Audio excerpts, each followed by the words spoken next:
All right, good afternoon, everyone. Joshua Levy, Acting United States Attorney for the District of Massachusetts. Thank you for being here. This is an important day for our country, for our armed services, for our intelligence community. Today, Jack Teixeira was sentenced to 15 years in federal prison for violating the oath every one of us in public service takes to preserve, protect, and defend the Constitution against all enemies, foreign and domestic. Jack Teixeira abused his position of trust, and he exploited his top-secret clearance to access hundreds of classified top-secret information and then share them on Discord, a social media gaming platform that reaches over 150 million people across the globe.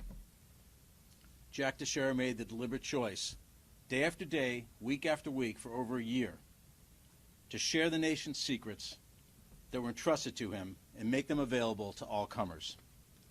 He was callous to the fact that he put our national security at risk, that he damaged our relationships with our allies, that he put the men and women who serve in the armed services overseas and in the intelligence community at personal risk to their safety.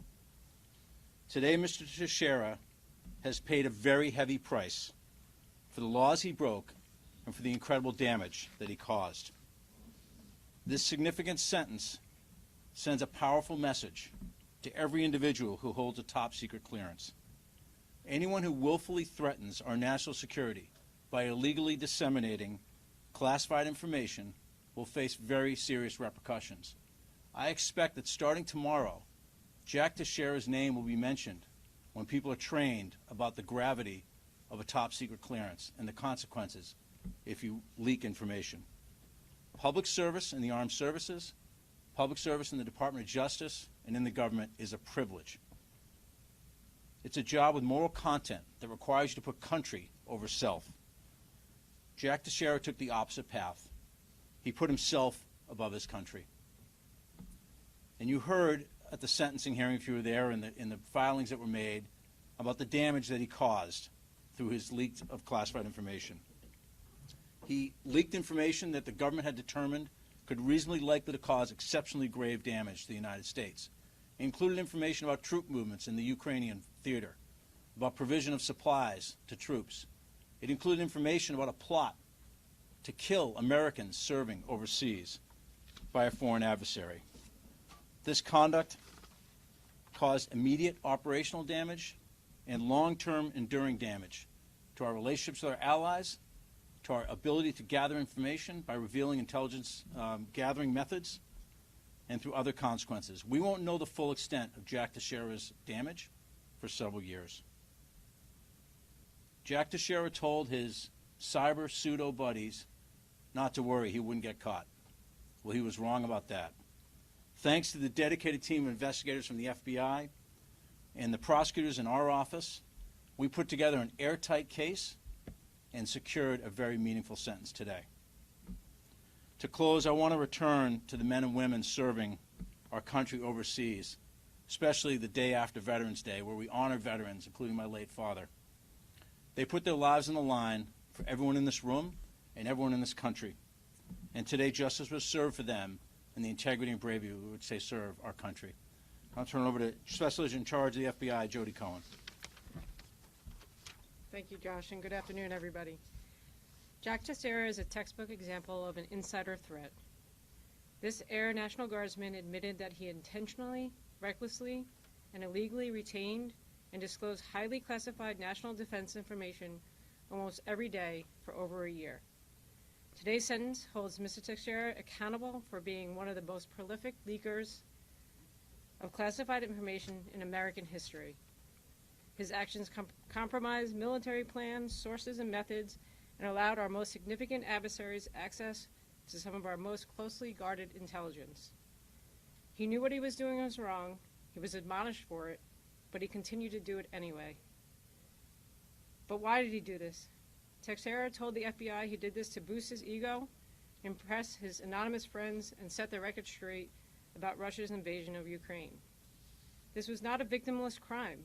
The exceptionally grave damage he caused will continue to impact our national security for decades to come. Mr. Teixeira did not just remove and retain classified information, he transmitted it to our allies and our adversaries across the world. And as soon as he was found out he was going to be caught, he obstructed the FBI's investigation by destroying evidence and tampering with witnesses. No one is above the law, and the FBI will continue to investigate individuals who disclose classified material to those who are not authorized to receive it. I want to thank the dedicated team of agents, analysts, forensic scientists at FBI's Boston and Washington field offices for their incredible hard work and collaboration with the intelligence community. I'd also like to thank Acting U.S. Attorney Josh Levy and their prosecutors for their partnership. This was truly a team effort. Yeah, but I also want to mention, and I overlooked to mention, we worked this case from day one with the National Security Division, and Christina Clark from the National Security Division is here as well. This is a collaborative effort across the Department of Justice and certainly with the FBI. Sorry, Christina. Does that include today that the case from the court-martial, that's been resolved? Can you tell us how that's been resolved? Yeah, I don't have the details on that, Shelley. You're going to have to go to the Air Force to get that information. That is my understanding. It's been resolved. Philip. There was a serious juxtaposition made with Edward Snowden and with Chelsea Manning. Can you talk about that juxtaposition, that comparison, in terms of the seriousness of the offenses of those individuals and that of Teixeira, especially in the context of what was called grave security breaches? So, we don't prosecute a lot of these cases as a Department of Justice, and we bring these cases as much, if not more, for the general deterrence message than for the specific deterrence of making sure Jack Teixeira doesn't leak information anymore. So those other cases are guideposts for the court, but there's so few of them that this case gets judged on its merits under the sentencing guidelines and all the factors that Judge Talwani considered in fashioning a sentence. So you look to those other cases as comparables. Each case is a little bit different in terms of what statute's prosecuted under. But I think the judge was taking into account the need for general deterrence in such a long sentence. So the judge was also speaking, not in citing those cases, speaking, of course, not just to the defense and to the prosecution, but talking to the broader public, the United States public, in order to demonstrate the enormity of this crime. Is that correct summation? I think that's a fair takeaway from the judge's comments. I think the judge recognized the gravity of this conduct and the enduring nature of the harm. We're not just saying it when we talk about we don't know the full consequences. Given the hundreds of documents that were leaked, they involved many countries. We're not going to be able to assess the damage for a long time. That's why the government makes it so clear to everybody who gets a clearance about the risks and the repercussions of leaking information, because it can cause exceptionally grave damage to the United States. Can you explain how this could have been going on for so long? Yeah, in the aftermath of this case being charged early last year, I know that there's been a lot of internal examinations at the armed services, and I think you need to look at the IG report to get a sense of that. Our mission here at the well, the reporting that's been out there about the mitigation efforts that have been made, that wasn't our task here to look at those systemic issues. Our task was to determine who was criminally culpable and hold them accountable, and then we did that today. Can you talk at all about, I know there was a session prior, this was a case involved classified information, and that, there was a hearing before the hearing, sentencing hearing, to make the judge aware of some things that obviously don't want to be made public. But can you talk about how that played a role here in not going to trial and trying to resolve this? Was that an issue with so much concern about more information getting out? You trying to get me in trouble, Shelley? You're already in trouble. So the classified hearing pertained to the information that was filed under seal, and obviously I'm not at liberty to share what happened in that hearing. I think it's fair to say that the judge's sentence was a product of what was in the classified submissions and at the classified hearing, and what you all were privy to in the courtroom today. And I think you heard from the judge. She spent a lot of time focusing on the damage that could be that potentially was caused by the leaks that Mr. Teixeira made of this classified information. But I don't want to get into anything more about that hearing. The specific information, I just meant in terms of that position that you want to push, for the maximum sentence you can get, but you also don't want a trial where you're worried about classified information coming out. And she was sort of grilling the government during the hearing, the judge, about why did you roll 6 counts together and only have him plead to 1. Yeah. So I just wonder if there's any sort of context you can provide without getting yourself into trouble. I would say that the questions about the court about grouping was a sort of open issue under the guidelines. I don't think it really pertained to the classified hearing earlier. In a case like this, because we're trying to stop the bleeding, if you will, we do submit information under seal so the court can understand the full context of what we know about the damage without putting anything on the public record.